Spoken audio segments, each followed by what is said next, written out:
नमस्कार दोस्तों, भारतीय संविधान यानी भारतीय इंडियन पॉलिटी के भाग 2 में आज हम लोग राष्ट्रपति और राज्यपाल को समझेंगे। राष्ट्रपति और राज्यपाल से कौन कौन से इंपॉर्टेंट क्वेश्चन आते हैं एग्जामिनेशन में, उसके बारे में हम लोग डिस्कस करेंगे। और राष्ट्रपति और राज्यपाल को लेने का एक कारण ये भी है कि दोनों का इक्वल वर्क होता है। इक्वल वर्क है या सिलेक्शन क्रिया भी इक्वल है, सब चीज लमसम बराबर होता है। उससे तो ज्यादा अधिकार इन्हें प्राप्त है, लेकिन दोनों को इनको राज्य में जो अधिकार प्राप्त है, इन्हें संघ में जो अधिकार प्राप्त है, इन्हें राज्य में वो अधिकार प्राप्त है। तो आइए इसको हम लोग डिस्कस करते हैं। तो पहले हम लोग तो पहले लास्ट वीडियो में जान ही चुके थे संसद क्या है, लोकसभा, राज्यसभा, विधानमंडल, विधानसभा, विधान परिषद को जान चुके हैं। अब आते हैं भारत के राष्ट्रपति। तो जिस तरह हमने पहले ही डिस्कस कर लिया था, बता दिया था कि हमारी जो भारतीय संसद है वो 3 चीज से मिलकर बनती है, लोकसभा, राज्यसभा और राष्ट्रपति। जब ये तीनों मिलते हैं तो हमारी संसद बनती है, जो कि आपको कानून बनाती है। उसके बाद आते हैं कि राष्ट्रपति की नियुक्ति क्या होती है। तो नॉर्मली इसे अनुच्छेद 52 यानी हमारा जो भारतीय संविधान है आर्टिकल 52, उसके तहत राष्ट्रपति के पद का जिक्र किया गया है, जो नॉर्मल क्वेश्चन पूछता था। लेकिन अब थोड़ा डीपली इसमें उतर रहा है एग्जामिनेशन। हाल फिलहाल में जो एग्जाम हो रही है उसमें देखा जा रहा है कि अब डीपली उतर रहा है। तो इसके लिए हमने डिस्कस कर लिया 3-4 अनुच्छेद के बारे में। जैसे अनुच्छेद 52 बोलता है कि भारत में राष्ट्रपति का एक पद होगा, ये पद के बारे में बात करता है। अनुच्छेद 53 बोलता है, 53 बताता है कि राष्ट्रपति की शक्ति क्या होगी, यानी भारत के जो राष्ट्रपति होंगे उन्हें कौन से अधिकार प्राप्त होंगे। और अनुच्छेद 54 जो है, आर्टिकल 54 जो है, ये इनका निर्वाचन के बारे में बतलाता है कि इनका निर्वाचन किस प्रकार होगा, यानी इनका सिलेक्शन किस प्रकार होगा।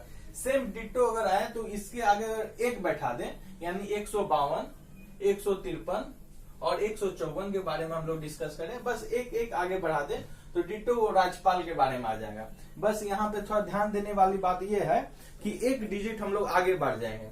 जिस प्रकार बोलता है 152 परिभाषा के बारे में बोलता है कि राज्यपाल की क्या परिभाषा है, लेकिन यहाँ पे 152 राष्ट्रपति के पद के बारे में बतलाता था। राज्यपाल के पद के बारे में 153 बतलाता है, और पद के बाद शक्ति 154 बतलाता है, और निर्वाचन 155 बतलाता है। जहां यहाँ पे शक्ति 153 बतलाता था, तो एक और आगे बढ़ जाएंगे तो 154 में आएंगे तो वो शक्ति बतलाएगा, एक और आगे बढ़ जाएंगे तो 155 में आएंगे तो वो निर्वाचन बतलाएगा कि राज्यपाल का निर्वाचन किस प्रकार होता है। यानी राष्ट्रपति का अनुच्छेद आर्टिकल मेन इंपॉर्टेंट है 54 को आप जान के रखिए, लेकिन और भी हम लोग जाने इसका, क्योंकि अब डिस्कस कर रहा है थोड़ा डीपली उतर रहा है, इसलिए हम लोग को इसको जानना चाहिए।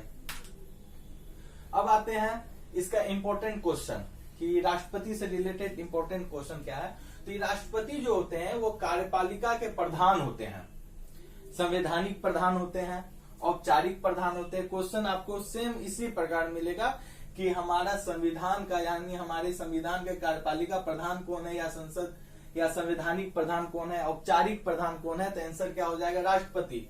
बस यहाँ ध्यान देने वाली बात यह है कि आपको माइंड में ये रखना है, जब वास्तविक का जिक्र कर देगा, वास्तविक, तो हम लोग प्रधानमंत्री को बोलेंगे पीएम। ये वास्तविक वर्ड को आप याद रखिएगा हमेशा।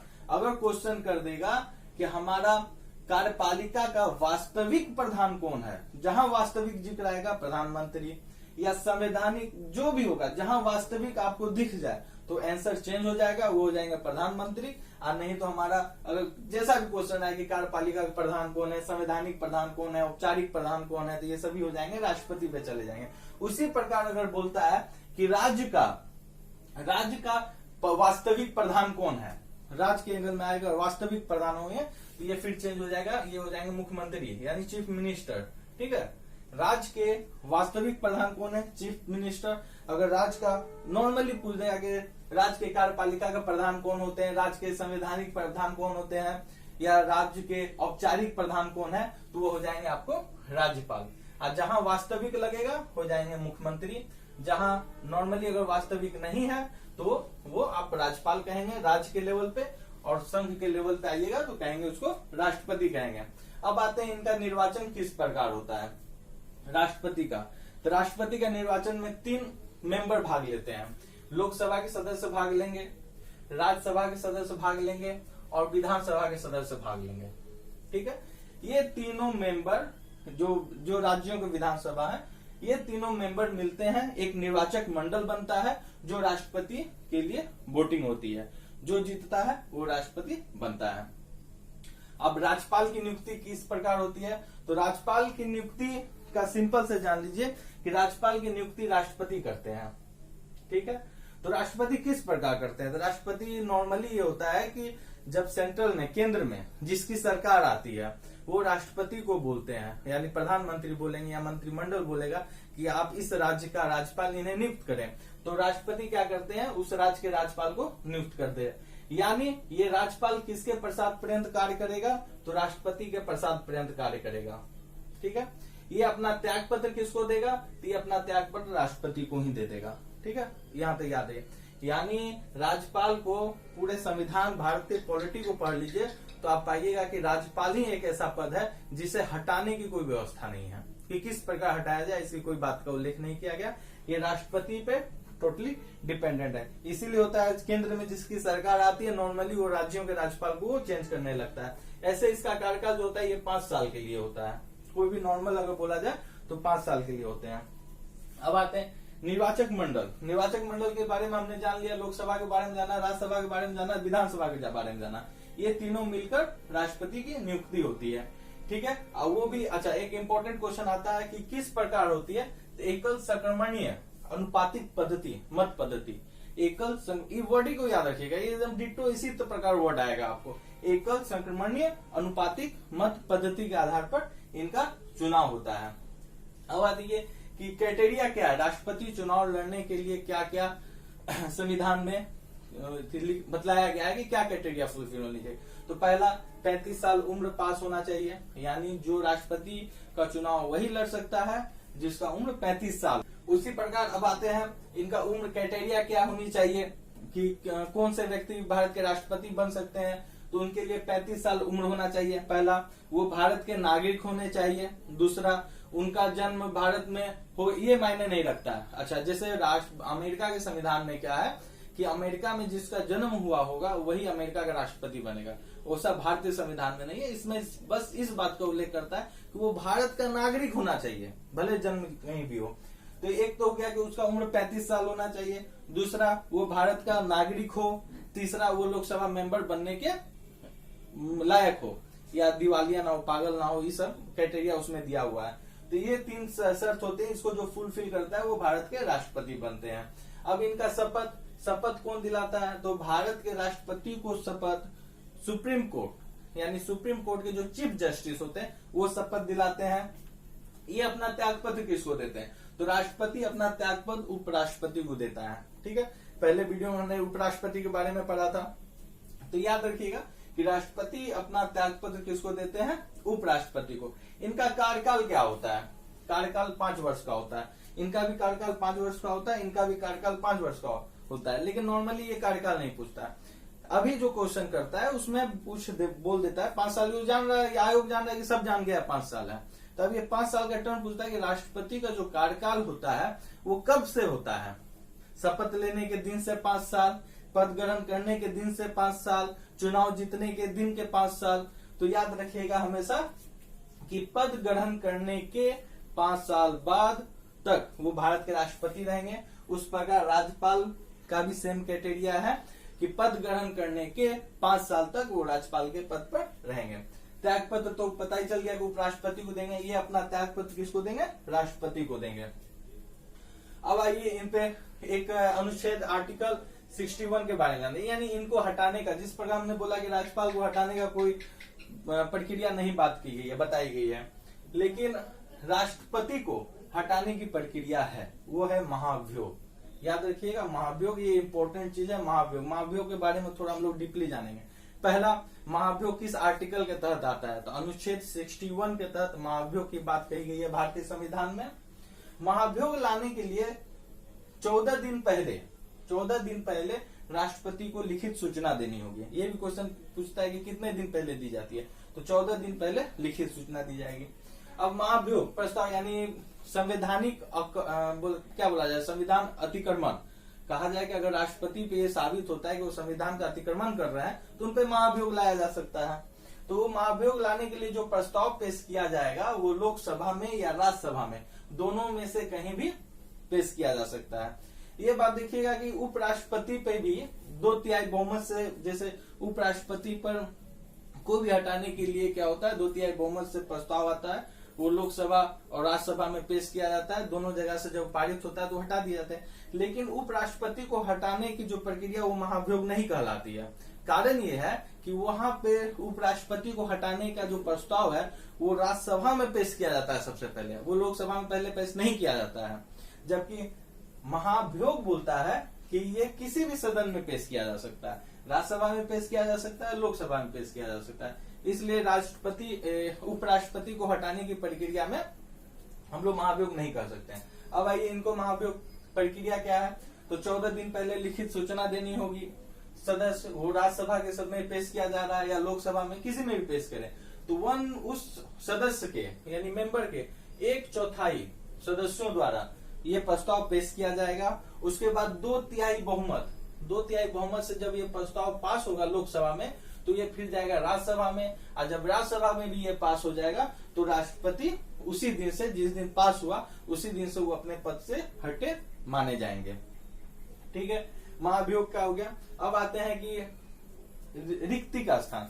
कहते क्वेश्चन, एक इम्पोर्टेंट क्वेश्चन आता है कि राष्ट्रपति की रिक्ति को कितने दिनों के अंदर भरा जाना चाहिए। यानी जैसे 5 साल कार्यकाल खत्म हो रहा है तो अब नए राष्ट्रपति आएंगे, तो कार्यकाल खत्म होने से पहले यानी 6 महीने पहले ही कहा जाता है कि वोटिंग करा ली जाती है, राष्ट्रपति नियुक्त कर लिए जाते हैं कि अगले बनेंगे। सपोज दैट कि राष्ट्रपति की मृत्यु हो जाती है उनके कार्यकाल के दौरान, तब फिर कौन राष्ट्रपति। अब दूसरा क्वेश्चन नहीं आता है कि जब राष्ट्रपति का पद खाली हो तो राष्ट्रपति का कार्यकाल कौन देखता है। तो जब राष्ट्रपति का पद खाली हो तो फिर उपराष्ट्रपति राष्ट्रपति का कार्यकाल देखेंगे। जब उपराष्ट्रपति या राष्ट्रपति, दूसरा क्वेश्चन पूछता है कि जब राष्ट्रपति और उपराष्ट्रपति दोनों नहीं रहे तब फिर उसका कार्यकाल कौन देखेंगे। तो जो चीफ जस्टिस, जो उनको शपथ दिला रहे हैं, सुप्रीम कोर्ट के मुख्य न्यायाधीश, कार्यकाल देखेंगे। अगर एक कभी कभी ये भी क्वेश्चन आ जाता है कि उपराष्ट्रपति भी नहीं है, उपराष्ट्रपति भी नहीं है और चीफ जस्टिस भी नहीं है, तब कार्यकाल कौन देखेगा। तो जो हाई कोर्ट सुप्रीम कोर्ट हुआ तो सुप्रीम कोर्ट के जो वरिष्ठ न्यायाधीश होंगे फिर वो कार्यकाल देखेंगे। तो ऐसा अभी हुआ नहीं आज तक कभी। हटाइए, तो वो ये है कि रिक्ति कितने दिनों के अंदर भरी जानी चाहिए। तो 6 मंथ, जो क्वेश्चन कुछ पूछता है कि रिक्तियां जो राष्ट्रपति है, राष्ट्रपति की रिक्ति जो है कितने दिनों के अंदर फुलफिल कर देनी चाहिए, तो वह 6 मंथ का। ठीक है, अब आते हैं राष्ट्रपति के कार्य। राष्ट्रपति के कार्य क्या है, ये जो राष्ट्रपति बनाया गया इनका कार्यकाल क्या है। तो इनका पहला कार्य जान जाइए कि संयुक्त बैठक बुलाना, यानी कोई विवाद, कोई भी कानून पेश किया गया लोकसभा में, राज्यसभा में पास नहीं हो रहा, उसमें विवाद चल रहा है, साधारण विधेयक है, तो उस विधेयक की सुनवाई के लिए राष्ट्रपति क्या करेंगे, संयुक्त बैठक बुला सकते हैं। यानी दोनों मेंबर वहां, दोनों सदन के मेंबर वहां उपस्थित होंगे, एक तरफ बहस होगी और उसके बाद बिल वहां पास हो जाएगा। अब आता है क्वेश्चन यहाँ की, जब संयुक्त अधिवेशन होता है तो संयुक्त अधिवेशन की अध्यक्षता कौन करता है। तो याद रखिएगा, संयुक्त अधिवेशन की अध्यक्षता लोकसभा के अध्यक्ष ही करेंगे। जो लोकसभा अध्यक्ष हैं, जो पहले वीडियो में आप देख लीजिए, देखिए पूरा समझना है ना, तो वीडियो को शुरू से लास्ट तक सीक्वल बाय देखिए तो समझ में अच्छा सा आएगा। तो कहने का अर्थ है क्या कि लोकसभा के जो स्पीकर हैं वही संयुक्त अधिवेशन की भी अध्यक्षता करेंगे। ठीक है, अगर लोकसभा का अध्यक्ष, उस क्वेश्चन दूसरा आ जाता है कि संयुक्त अधिवेशन में अगर लोकसभा अध्यक्ष उपस्थित ना हो तो फिर अध्यक्षता कौन करेगी। तो लोकसभा के उपाध्यक्ष करेंगे, और लोकसभा के अध्यक्ष और उपाध्यक्ष वो भी ना हो तो कौन करेगा, तो राज्यसभा के उपाध्यक्ष करेंगे, अध्यक्ष नहीं करेंगे, क्योंकि राज्यसभा के अध्यक्ष तो उपराष्ट्रपति होते हैं तो वो नहीं करेंगे। तब उस कंडीशन में राज्यसभा के उपाध्यक्ष जो होंगे वो लोग एक संयुक्त अधिवेशन की बैठक को में अध्यक्षता करेंगे। राष्ट्रपति का दूसरा इंपॉर्टेंट कार्यकाल है सत्र को आहूत करना या सत्रावासन करना। जैसे बोला जाता है लोकसभा का नियुक्ति हो गई, लोकसभा के मेंबर आ गए, अब वो लोकसभा का कार्यकाल चालू होगा। तो लोकसभा का जो कार्यकाल चालू होता है तो राष्ट्रपति का अधिवेशन या राष्ट्रपति का अभिभाषण से कार्यकाल चालू होता है। तो राष्ट्रपति लोकसभा को चालू करने के लिए भाषण करते हैं, जो मंत्रिमंडल द्वारा लिखित होता है, उसी को वो नॉर्मली पढ़ते हैं। ठीक है, तो राष्ट्रपति ही क्या करते हैं, सत्र आहूत यानी घोषणा करते हैं कि अब कार्यकाल चालू किया जाए लोकसभा का। या लोकसभा के कार्यकाल अब हो चुका है, अब उसे बंद किया जाए, यानी सत्रावासन किया जाए, यानी रोका जाए, इसका लिए भी कौन करते हैं? राष्ट्रपति करते हैं। यानी राष्ट्रपति लोकसभा को का सत्र को आहूत और सत्रावासन करने का कार्य करते हैं। समझ में आ गया आहूत और सत्रावासन क्या है? दूसरा है लोकसभा भंग करना। ये लोकसभा भंग करना अलग चीज है, टॉपिक है। लोक सत्र आहूत और सत्रावासन करने का अर्थ हुआ क्या कि मेंबर बने रहेंगे, कार्यकाल अभी रोक दिया गया है, अभी आप लोग जाएं, मतलब कि अभी लोकसभा नहीं खुलेगा, कार्य नहीं होगा लोकसभा में किसी प्रकार का।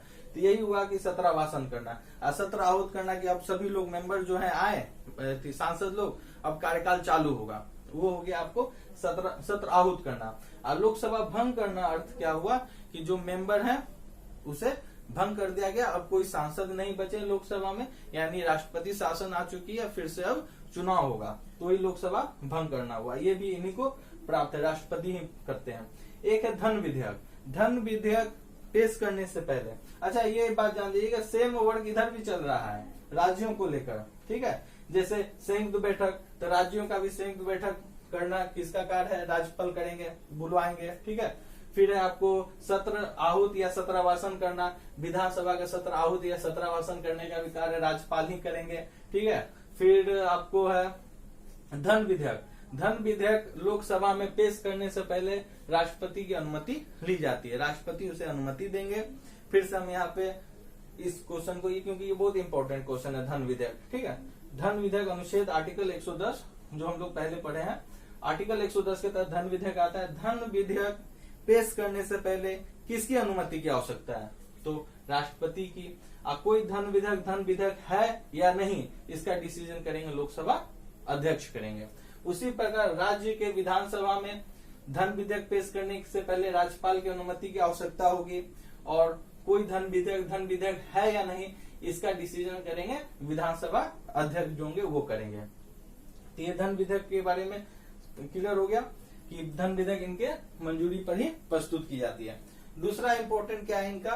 2 सदस्य, यानी लोकसभा, जब लोकसभा का इलेक्शन होता है, इसका जिक्र मैंने पहले भी वीडियो में किया है कि लोकसभा का जब इलेक्शन होता है और राष्ट्रपति को लगता है कि भारतीय आंग्ल समुदाय से लोग नहीं आए हुए हैं, तो 2 सदस्य को ये लोकसभा में क्या करते हैं? मनोनीत करते हैं। याद रखिएगा, मनोनीत करते हैं। और दूसरा है क्या? आपको 12 सदस्य ये राज्यसभा में, यानी कला, साहित्य, खेल, पत्रकारिता या जन सेवा, इन सभी क्षेत्रों में से 12 सदस्यों को ये क्या करेंगे? राष्ट्रपति राज्यसभा में मनोनीत करेंगे। उसी प्रकार राज्यपाल विधानसभा में एंग्लो भारतीय समुदाय से 1 और विधान परिषद में 1/6 टोटल सदस्य का 1/6 मेन है इसमें। लेकिन एक एक्स्ट्रा जुड़ जाता है सहकारी आंदोलन, जैसे कला, पत्रकारिता, साहित्य या जन सेवा, और इसके अलावा एक सहकारी आंदोलन से भी रिलेटेड होगा, तो एक इसमें इंक्लूड, यानी राज्यपाल उसे मनोनीत कर सकते हैं। यहाँ सहकारी आंदोलन इसमें नहीं है, लोकसभा में सहकारी आंदोलन करके जिक्र नहीं है, ठीक है। 2 और 12, 2 सदस्य और 12 सदस्य, 1 सदस्य और 1/6, याद रखिएगा। दूसरा अध्यादेश जारी करना, अनुच्छेद आर्टिकल 123 आर्टिकल 123 और आर्टिकल देख लीजिए यहाँ पे 213, ये भी अध्यादेश का है, ये राज्यपाल जारी करेंगे। फर्क बस ये क्या कि 2 आगे आ गया, 1 पीछे चला गया, यानी 123, इसको इसी प्रकार मायने में बैठा लीजिएगा। आर्टिकल 213, 2 आगे आ गया, यहाँ क्या हो गया? 2 आगे आ गया, यानी 1, 2, 3 आर्टिकल अध्यादेश जारी करना, 1, 2, 3 अध्यादेश जारी हो गया। उसी प्रकार राज्य अध्यादेश जारी करेगा, तो 2 को आगे ले आइए, 2, 1, 3 राज्यपाल जारी करेंगे। ये अध्यादेश क्या है, अब इसको हम लोग समझते हैं। अध्यादेश बोलते क्या? जिस प्रकार हमने बताया कि कोई भी कानून जो पेश किया जाता है, पहले लोकसभा में या राज्यसभा में पेश किया जाता है। जब ये एक सदन में पास हो जाता है, तो फिर ये दूसरे सदन में जाता है। मान लीजिए कि लोकसभा में पेश किया गया कोई कानून, बिल, ये बिल पास हो गया, तो फिर राज्यसभा में गया, राज्यसभा में भी ये पास हो गया, तब ये राष्ट्रपति के पास सिग्नेचर के लिए गया, राष्ट्रपति ने सिग्नेचर किया, तो वो कानून बन गया। तो कह रहा है कि जब ऐसा कंडीशन आ जाए कि लोकसभा या राज्यसभा अस्तित्व या लोकसभा अस्तित्व में ना हो, या इनकी कार्य चल नहीं रही हो, यानी सत्रावासन हुआ हो, कार्य नहीं चल रहा है, और राष्ट्रपति को लगे कि अभी जरूरी है कोई कानून लाना, तो क्या करेंगे? अध्यादेश जारी करेंगे, यानी ये डायरेक्ट एक कानून ले आएंगे। पहले कानून क्या होता था कि दोनों में पास होगा उसके बाद कानून बनेगा, लेकिन इसमें थोड़ा टाइम लगेगा और राष्ट्रपति को लगेगा कि चूंकि अभी समझिए लोकसभा कार्यकाल में नहीं है, तो राष्ट्रपति क्या करेंगे कि वेट नहीं करेंगे और आर्टिकल 123 का पावर यूज करते हुए अध्यादेश जारी कर देंगे जो, या कानून लागू कर देंगे जो अध्यादेश कहलाता है। उसी प्रकार सेम राज्य के लिए राज्यपाल भी करते हैं। अगर कोई विधानसभा या विधान परिषद छोड़ दीजिए, ज्यादातर राज्यों में तो नहीं है विधान परिषद, विधानसभा का अस्तित्व में नहीं है, या कहा जाए कि अभी 17वासन चल रहा हो और इम्पोर्टेंट कोई कानून लाना हो तो राज्यपाल अध्यादेश जारी कर देंगे आर्टिकल 213 के तहत। ठीक है, अच्छा, ये जो अध्यादेश जारी किया जाएगा इसका जो समय होगा वो 6 सप्ताह की होगी। 6 सप्ताह के अंदर आपको लोकसभा में इसे पारित होना है, लोकसभा या राज्यसभा दोनों में पारित होना है। लेकिन कब, अगर जैसे ये विघटित है, यानी कहा जाए कि लोकसभा में अभी लोकसभा को भंग कर दिया गया, तो जैसे ही चुनाव होगा, चुनाव होने के 6 सप्ताह के अंदर आपको यह पारित होना है। चुनाव होने के बाद जब सदन की गठन हो गई तो उसके 6 सप्ताह के अंदर इसको करना है। या 17वासन है तो 17वासन के दौरान भी क्या होगा, वही होगा कि जैसे ही पहली बैठक होगी, बैठक से 6 सप्ताह के अंदर इसे पारित होना है। अगर ये पारित नहीं होगा तो ये अध्यादेश नील हो जाएगा, नहीं स्वतः वो खंडित हो जाएगा। अगर पारित कर दिया गया तो ये कानून कंटिन्यू रहेगा। एक है आर्टिकल 72 क्या है, क्षमादान की शक्ति। राष्ट्रपति को यह अधिकार है कि वो किसी भी व्यक्ति को जिन्हें सजा प्राप्त है उसे क्षमा कर सकते हैं, यानी या तो टोटली क्षमा कर सकते हैं या उनको जो सजा मिला है उसे कम भी कर सकते हैं। तो ये क्षमादान की आर्टिकल 72 का जिक्र कभी करता है कि क्षमादान किस आर्टिकल के तहत होता है, तो 72। अभी तक हमने जितना देखा ये राष्ट्रपति और राज्यपाल से रिलेटेड जो क्वेश्चन पूछता है। अच्छा, एक विशेषाधिकार यहाँ छूटा, इसीलिए हम क्या करते हैं, लिख लेते हैं ताकि कोई टॉपिक ना छूटे। जिस प्रकार हम बोलते हैं हमेशा कि एक भी क्वेश्चन नहीं छूटेगा, क्यों, क्योंकि हम ना हर एक टॉपिक को लिख देते हैं कि हमको बोलना क्या है, और उसी आधार पर जैसे विशेषाधिकार, अब बोला जाए कि ये राज्यपाल को ये क्या विशेषाधिकार प्राप्त है, तो विशेषाधिकार प्राप्त है स्वविवेक शक्ति। ये स्वविवेक शक्ति क्या है, इसको थोड़ा समझ लेते हैं। ठीक है, इलेक्शन हुआ, समझ लीजिए कि राज्य का चुनाव है, मुख्यमंत्री का चुनाव होना है, विधानसभा का चुनाव हुआ, इलेक्शन हुआ, सीट बना किसी को, जैसे मान लीजिए 100 सीट है किसी राज्य में, तो जिसको 51 सीट होगा वो सरकार बनाएगी। तो सपोज कीजिए कि 51 सीट नहीं आया किसी को, ठीक है ना, मान लीजिए कि किसी पार्टी को आ गया 40 सीट, किसी पार्टी को आ गया 30 सीट, और निर्दलीय को आ गया आपको 30 सीट, 40, 30, 70, 30 सीट निर्दलीय को आ गया। तो किसकी सरकार बनेगी? नॉर्मली होता है कि जो पार्टी की सबसे ज्यादा सीट है उसकी सरकार, यानी राज्यपाल क्या करेंगे, जिस पार्टी का ज्यादा सीट है उसको बुलाएंगे कि आइए अपना बहुमत सिद्ध कीजिए। तो ये अपना निर्दलीय या तो इसके साथ मिलकर या तो इसके साथ मिलकर सरकार का गठन करेगा। लेकिन ये नॉर्मली है, यही विशेषाधिकार, यही राज्यपाल को विशेषाधिकार प्राप्त है कि अगर किसी को पूर्ण बहुमत नहीं मिला है, जैसे इसमें किसी को पूर्ण बहुमत नहीं मिला, तो वो इसको या इसको दोनों में से किसी को बुला सकता है, और इसके अगेंस्ट में आप कोर्ट भी नहीं जा सकते हैं। यही राज्यपाल का विशेषाधिकार। जरूरी नहीं कि जिसको ज्यादा सीट है उसी को बुलाइए, 30 वाले को बुला लेगा, बोलेगा आप सरकार बनाइए। जिस प्रकार अभी महाराष्ट्र में आपने देखा होगा कि उद्धव ठाकरे के नाम बुलाकर बीजेपी को बुलाकर चीफ मिनिस्टर का पद दे दिया गया था। तो यही है विशेषाधिकार, राज्यपाल को यही एक विशेष अधिकार प्राप्त है कि जब त्रिशंकु या कहा जाए कि किसी का भी पूर्ण बहुमत नहीं होगा तो वो किसी को भी आमंत्रित कर सकता है उसमें से दल को कि आप आइए और सरकार बनाइए। ठीक है, इसके बाद एक इसका राष्ट्रपति का एक इम्पोर्टेंट है राष्ट्रपति शासन यानी राष्ट्रीय आपात, उसके बारे में हम लोग जानते हैं। तो आइए फिर एक बार हम लोग देखते हैं आपातकाल को। राष्ट्रपति का एक विशेष अधिकार होता है आपातकाल, यानी कहा जाए कि राष्ट्रपति का एक विशेष वर्क कह सकते हैं आपातकाल, इमरजेंसी। क्या होता है, तो भारत में आपातकाल 3 प्रकार के होते हैं, एक राष्ट्र आपात, एक राष्ट्रपति शासन, एक है वित्त आपात। राष्ट्र आपात बोला जाए तो इसको अनुच्छेद 352, इसका इंपोर्टेंट याद रखिएगा, अनुच्छेद इसका इंपोर्टेंट याद रखिएगा कि राष्ट्र आपात का अनुच्छेद क्या है, 352 है, राष्ट्रपति शासन का अनुच्छेद क्या है, 356 है, और वित्त आपात का अनुच्छेद क्या है, 360 है। इसका आर्टिकल बहुत पूछता है। ठीक है, आइए हम तीनों को अलग अलग समझते हैं कि है क्या राष्ट्र आपात क्या है। जब भारत पर आक्रमण होगा, ठीक, या भारत किसी देश के साथ युद्ध करेगा, या भारत में प्रधानमंत्री को या कहा जाए मंत्रिमंडल को ये लगे कि भारत के अंदर सशस्त्र विद्रोह हो रहा है, यानी पब्लिक इकट्ठा हो रही है, आर्म्स इकट्ठा कर रहे हैं, विद्रोह छिड़ने वाला है, तो क्या करेंगे राष्ट्रपति, क्या करेंगे भारत में राष्ट्र आपात लगाएंगे अनुच्छेद 352 के तहत। ठीक है, अब इसमें जानना यह है कि राष्ट्रपति कब लगाएंगे, जब मंत्रिमंडल, जो हमने पढ़ा मंत्रिमंडल लिखित सिफारिश राष्ट्रपति को करेगा, तो राष्ट्रपति क्या करेंगे भारत में राष्ट्रीय आपात लगा देंगे। ये राष्ट्र आपात 1 माह के लिए रहेगा। ठीक है, यानी राष्ट्रपति के घोषणा के साथ ये राष्ट्रीय आपात भारत में 1 माह के लिए रहेगा।